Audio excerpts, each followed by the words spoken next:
Good afternoon, Country Club at DC Ranch golfers. This is Dick Highland, and I'm with my sidekick videographer, Justin Jaster. On this beautiful Saturday afternoon, it's probably 95 degrees. We've got a lot of play out there today. It's just an absolutely wonderful day, and as you can see behind me, we have got ryegrass out here. The overseed came in great. The weather was terrific. We didn't have any monsoons to wash it down to McCormick Ranch. So we're very, very pleased with how it turned out, and we're cart path only, as you might guess. We are cart path only until the Monday of the member week, so that we will be off the paths so you can enjoy the tournament a little bit more. As we've been on cart paths only, I have to say well done to everybody who's been playing. I've had the red card out there watching, seeing if anybody needed any help, but everybody's been on the paths that were not able to get a medical, and the people who do have the medicals, they've been very conscientious as well.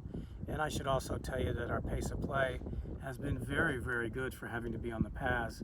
We checked the screen yesterday and the average pace was about 4 hours and 6 minutes, so that's great. So everybody did a great job, and we're delighted that we're one day getting closer to getting off these paths, and I hate to belabor the point, but it's only going to help the turf get sturdier and sturdier these next couple weeks. So again, well done. Push carts are allowed in the fairways, and the reason we want you in the fairways is because that grass is cut a little bit lower, and the sun gets down to the low cut a lot faster than it does when we've got rough, which is going to be about 1.25 inches or thereabout when we open up. So push carts can go out there.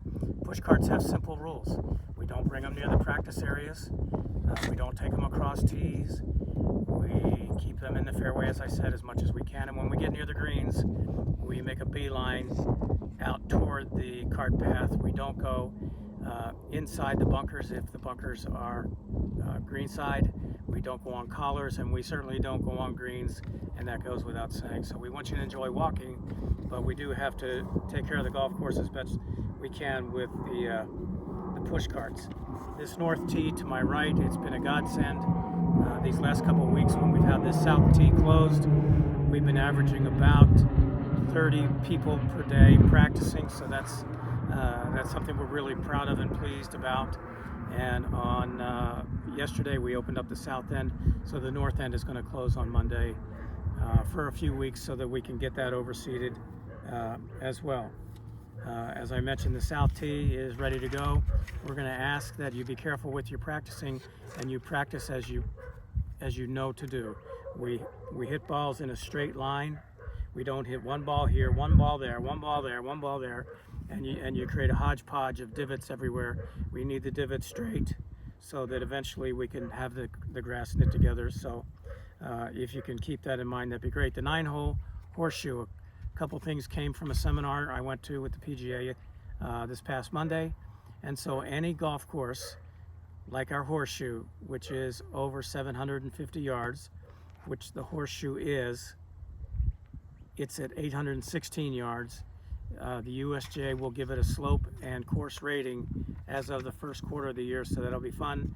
And for those of you who like to play the horseshoe, which should be everybody, and it'll be open on Sunday starting tomorrow, and we will close it down after 2 o'clock when everybody's gone to their respective first and 10th tees.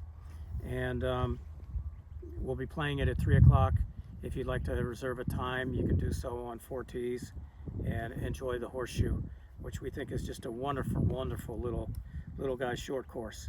Canceling tee times, we have to ask that if you know you're not going to be using your tee time, if you please let us know, either by calling us or by taking your name off the tee sheet. That would help us get someone else who might want to move up or move around or get a tee time period.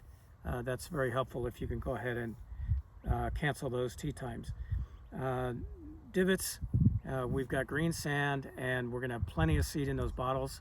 So when it's convenient for you, if you could take the sand and seed bottle out of the cart, we know your cart path only, but try and fill your divots as best we can. And speaking of that, that ties into our Pride of Membership program, which means we do fill our divots.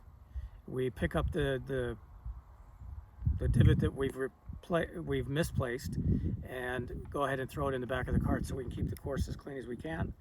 And then we also want to rake our bunkers as smoothly as we possibly can. And your last stroke, just so you know, after you're done cleaning it up as best you can, take the rake and push the sand over any imperfection, and you'll see that it gets a lot smoother, a lot faster. The other thing that I was asked to talk about was from our own Abby Parsons. And Abby left us this Thursday to get a nice opportunity at Pinnacle Peak Country Club as their head golf professional.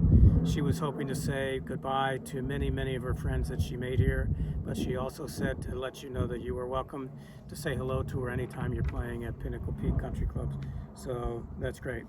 A couple other things. In summary, as I sit on many of the boards and committees in the Southwest section, I get asked by guys, what's happening over there at DC Ranch? Oh my goodness, I hear it's fabulous. The guys haven't played here in 10, 12 years, and they say, man, is this a good test of golf? And they've got so many new amenities, and why is that? And I said, well, guys, it's all because of our membership, the one that we've got right now, and we're delighted. And here's how I explain our members. The members here, I believe, think it's a privilege to belong to a club like this. It's not just a rite of passage. It's not how big a check you can write. And so you respect the club, you respect the course, and I see this getting better and better all the time. You respect each other, and that's the way that the course will get better and the club will get better over time. Also, a couple other things. Don't forget that you should be checking on 4Ts regularly under the event tab to see what events that we've put out there for you that you might be able to play in. Post your score after each round. I should tell you that the USGA, as of the first quarter next year, you won't have to post a 9-hole score. They will pair up a like 9-hole score with you, and I'll get you more details when they come out with their facts, but rest assured that you won't be responsible for posting a 9-hole score and then waiting until you get another 9-hole score that you played to post it. So hopefully you'll make sure that you spend enough time at the club with your family and friends. Our goal is to make sure that you enjoy all the amenities at the club and you can't wait to get back. And if you've got any questions, comments, or concerns, guess what I'm going to say? Please find me. I'll be glad to answer anything that I possibly can. And what I can't answer, I'll be glad to find the right source to give us one. So let's all enjoy this club. It's a wonderful spot. It's very well respected in the community of golf in this area. So let's keep it moving in that direction. Thanks.